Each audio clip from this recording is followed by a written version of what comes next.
அதிமுக பொதுச் செயலாளர் எடப்பாடி பழனிசாமி மக்களை காப்போம் தமிழகத்தை மீட்போம் என்கிற முழக்கத்துடன் கோவை மாவட்டம் மேட்டுப்பாளையத்தில் ஜூலை 7ஆம் நாள் தொடங்கிய பரப்புரை சுற்றுப்பயணம் தமிழக அரசியல் களத்தில் பரபரப்பை ஏற்படுத்தியது.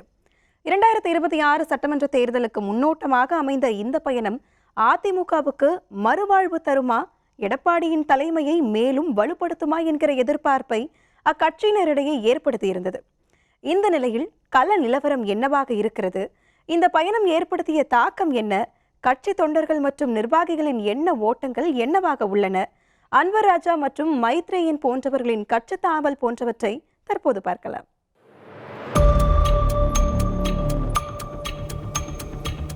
எடப்பாடியின் இந்த பரப்புரை சுற்றுப்பயணம் 2021 மற்றும் 2024 தேர்தல் தோல்விக்கு பிறகு கட்சியை மீட்டெடுக்கும் ஒரு முயற்சியாகவே பார்க்கப்படுகிறது. மேட்டுப்பாளையத்தில் தொடங்கி கிருஷ்ணகிரி, பரமக்குடி உள்ளிட்ட பல்வேறு பகுதிகளில் நடைபெற்ற பொதுக்கூட்டங்களில் ஆயிரக்கணக்கானோர் கலந்து கொண்டதாக கட்சி வட்டாரங்கள் தெரிவிக்கின்றன. பரமக்குடியில் மாற்றுக் கட்சிகளை சேர்ந்த 1000க்கும் மேற்பட்டோர் அதிமுகவில் இணைந்த நிகழ்வு அவரது செல்வாக்கை உயர்த்தியதாக கட்சியினரிடையே கருதப்படுகிறது. திமுக அரசு மீதான மக்களின் வெறுப்பை மேலும் கூட்டும் வகையில் பொருளாதார நெருக்கடி, மின்கட்டண உயர்வு, சட்டம் ஒழுங்கு சிக்கல்கள் போன்றவற்றை மையப்படுத்தி தனது பேச்சுகளில் கடுமையாக தாக்கி வருகிறார் எடப்பாடி பழனிசாமி. இது கட்சியின் அடிமட்ட தொண்டர்களிடையே உற்சாகத்தை ஏற்படுத்தியுள்ளது.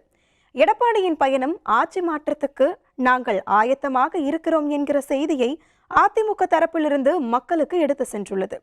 இது கட்சி தொண்டர்களிடையே உற்சாகத்தை ஏற்படுத்தி 2026 தேர்தலுக்கு வலுவான அடித்தளத்தையும் அமைத்துள்ளது. ஆனால் அவரது பயணத்தின் தாக்கங்கள் 2019 மற்றும் 2021 தேர்தல்களில் மு.க. ஸ்டாலின் நடத்திய மாபெரும் பயணங்களுடன் ஒப்பிடும்போது சற்று பின்தங்கியே உள்ளதாக கூறும் அரசியல் பார்வையாளர்கள், இந்த பயணம் எடப்பாடிக்கு ஒரு பிளஸ் என்றாலும் பெரிய அளவில் ஸ்கோர் செய்துவிட்டார் என சொல்ல முடியாது என்கிறார்கள்.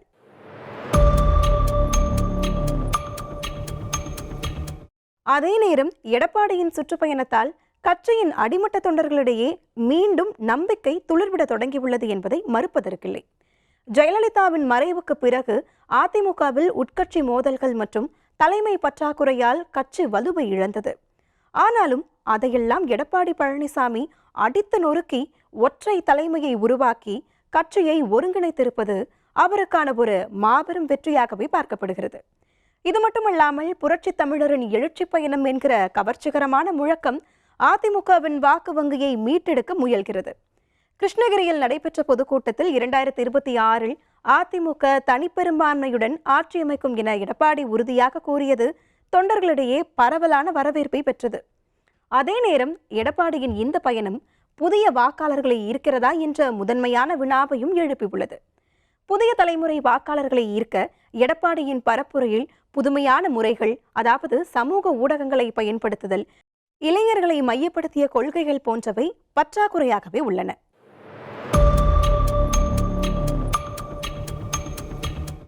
அதிமுகவின் மாவட்ட நிர்வாகிகள் மற்றும் தொண்டர்களிடையே எடப்பாடியின் தலைமைக்கு ஒத்துழைப்பு இருந்தாலும் ஒரு பகுதியினரிடம் ஏமாற்றம் நீடிக்கிறது. குறிப்பாக ஜெயலலிதா ஆட்சி காலத்தில் முதன்மையான பதவிகளில் இருந்தவர்கள் எடப்பாடியின் ஒரே தலைமை அணுகுமுறையை குறை கூறுகின்றனர். முன்னாள் அமைச்சர்கள் மற்றும் மூத்த நிர்வாகிகள் சிலர் தங்களுக்கு உரிய முதன்மைத்துவம் கிடைக்கவில்லை என கருதுகின்றனர். ஆனால் எடப்பாடியின் பயணம் கட்சியின் அடிமட்ட தொண்டர்களுக்கு ஒற்றை தலைமையை உறுதிப்படுத்தியுள்ளது. மாவட்ட செயலாளர்கள் மற்றும் எம்ஜிஆர் மன்ற தலைவர்கள் போன்றவர்கள் எடப்பாடியின் பயணத்தை கேம் சேஞ்சர் என கருதுகின்றனர். இந்த பயணத்தின் மூலம் தொண்டர்கள் பயணிக்க சரியான பாதை கிடைத்திருப்பதாகவும், திமுகவுக்கு எதிரான மக்களின் வெறுப்பை பயன்படுத்தி ஆட்சியை பிடிக்க முடியும் என அவர்கள் நம்புவதாகவும் அதிமுக வட்டாரங்கள் தெரிவிக்கின்றன.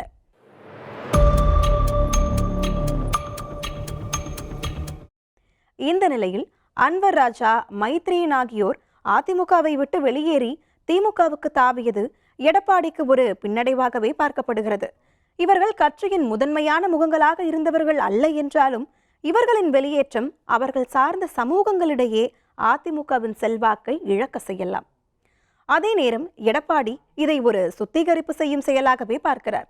கட்சியில் ஒற்றை தலைமையை உறுதிப்படுத்த எதிர்குரல் எழுப்பும் தலைவர்களை எடப்பாடி வெளியேற்றுவது உட்கட்சி ஒற்றுமையை மேம்படுத்தியுள்ளது.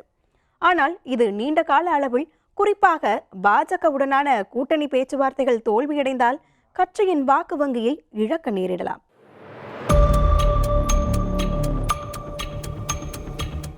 இரண்டாயிரத்தி 26 சட்டமன்ற தேர்தல் அதிமுகவுக்கு ஒரு வாழ்வா சாவா களமாகவே இருக்கும். எடப்பாடியின் பயணம் திமுக அரசின் மீதான மக்களின் வெறுப்பை பயன்படுத்தி கட்சியை மீட்டெடுக்கும் முயற்சியாக உள்ளது. திமுகவின் தற்போதைய ஆட்சி, பொருளாதார நெருக்கடி, சட்டம் ஒழுங்கு சிக்கல்கள் ஆகியவை மக்களிடையே வெறுப்பை ஏற்படுத்தியதாக எடப்பாடி பழனிசாமி திடமாக நம்புகிறார்.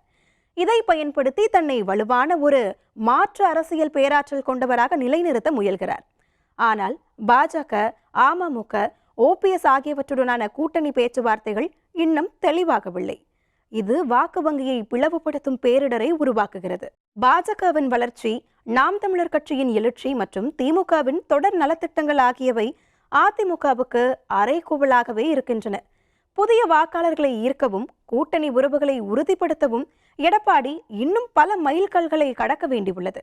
2026 தேர்தலில் வெற்றி பெற எடப்பாடி தனது பயணத்தை மேலும் தீவிரப்படுத்தி புதுமையான அரசியல் முறைகளை பயன்படுத்த வேண்டிய கட்டாயத்தில் உள்ளார். இந்த பயணம் எடப்பாடிக்கான வெற்றியை முழுமையாக உறுதி செய்யவில்லை என்றாலும் அதற்கான முதல் படியாக அமைந்துள்ளது என்றே கூற வேண்டும்.